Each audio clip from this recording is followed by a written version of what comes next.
Hi, my name is Farnaz. I'm a pharmacy student. My name is Margaret. I'm the nursing student. Nice to meet you. Nice to meet you. So today we're going to discuss about Miss KM complaint. Her chief complaint is I keep having random seizure because I stopped taking my phenytoin since it makes me drowsy and gave me slurred speech. KM is a 65 years old woman who presented to pharmacy complaining mainly of random seizures since she stopped taking her medication due to its side effect, drowsiness and slurred speech. Patient also stated that she has noticed getting bleeding episode once every month, which had started about 3 months ago after she was diagnosed with tonic-clonic seizure and her doctor prescribed phenytoin for it. She has a history of a stroke and no history of bleeding. Patient is afraid she might have a seizure in a place where no one is around to help her. Patient would also like to fix her bleeding episode because she's worried about her risk of falling and injuring herself. Patient was prescribed phenytoin, 100 mg BID for seizure and warfarin 3 mg QD for clotting risk after her stroke. She wants advice how to better control her seizure without the side effect of the medication and also how to control her secondary complaint, which is bleeding episode.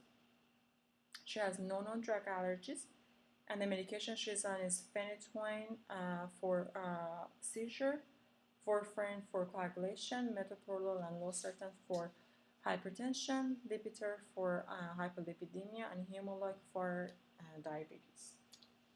Her recent lab data, her sodium is 135, her K is 4.4, her BUN is 24, her creatinine is 1.24, which is to measure her kidney function.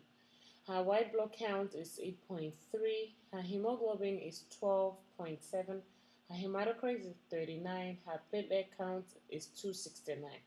Her albumin level is 5.5. The normal range is 3.4 to 5.4.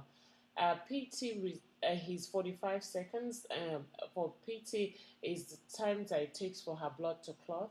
So hers is 45 seconds, and INR is 3.5, which is which is not within the therapeutic range for somebody that's on warfarin. Her phenytoin is 9, which is below the therapeutic level. Her blood glucose is 138. Her vital signs, her 35, temperature is 35 degrees centigrade. Her blood pressure is 124/76, which is not bad. Her heart rate is 84. Her respiratory rate is 18. Um, During the assessment, her skin is dry, intact, but I noticed some bruises on her lower extremities. I don't know if she mentioned that. Yeah, too. she was complaining about that too. Okay, so her past medical history, she has hypertension, diabetic, seizure, hyperlipidemia, and stroke.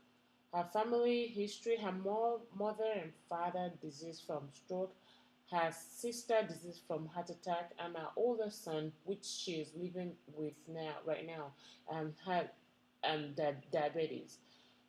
Um, she denies smoking or drinking alcohol. She also denies using illicit drug.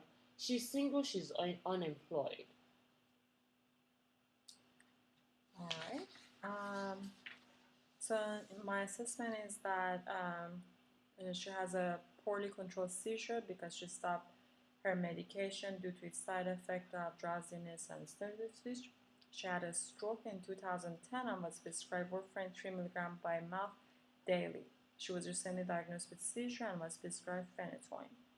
Moreover, she is experiencing bleeding and bruising episode. This is due to a clinical drug-drug interaction between phenytoin and warfarin.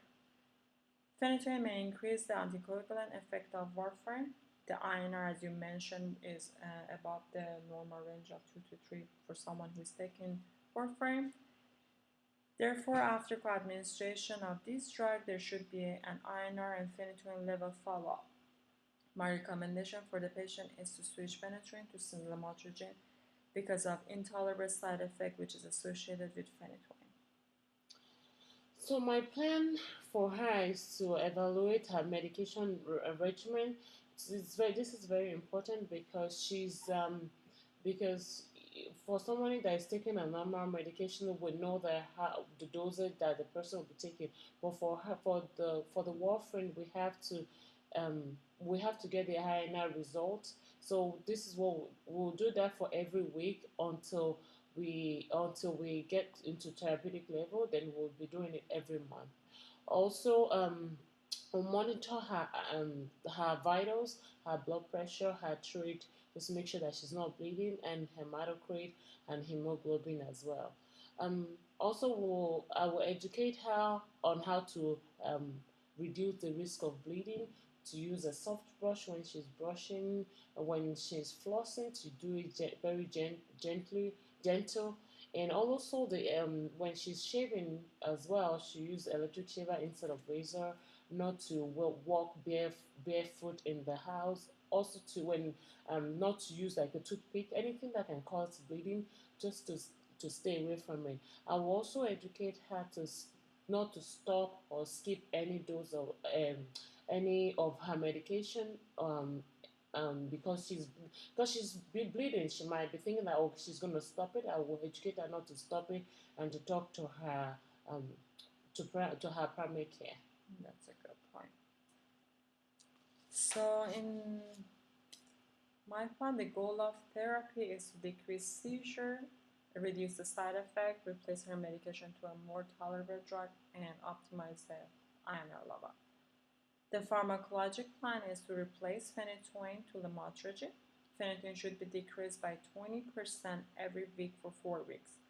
At the same time you start decreasing phenytoin, start first dose of lamotrigine 500 mg.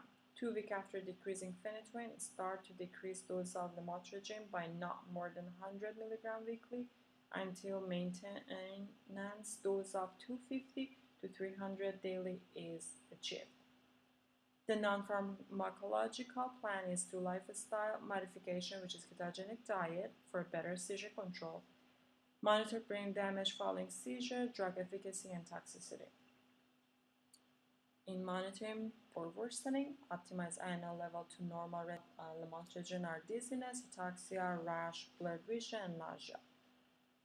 And schedule a follow-up for INR level check, and follow-up visit is needed after reach the lamotrigine maintenance phase to evaluate the efficacy and side effect of lamotrigine.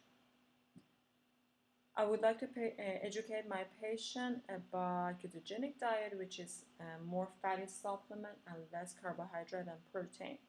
Lamotrigine can be taken with or without food.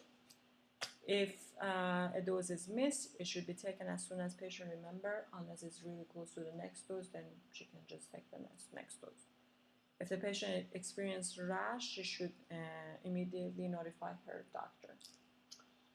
So it's very nice working with the pharmacist. I mean, to see that from your point of view, I learned the importance of choosing the appropriate drug that will suit the patient health state. Also choosing the optimal drug with minimum side effect that can benefit the patient therapy and shorten the duration of therapy. In conclusion, pharmacists and nurses are a critical part of a healthcare team that are required to work together effectively to deliver optimal patient care. Open and clear communication, mutual respect and courtesy, and teamwork is essential in nurse-pharmacist relationship. And efficient communication and teamwork between pharmacists and nurses ensure a quality care for the patient with minimal errors in medication. This in turn can lead to huge cost saving in healthcare setting. In addition, proper collaboration will bring both professions closer, open channel of communication.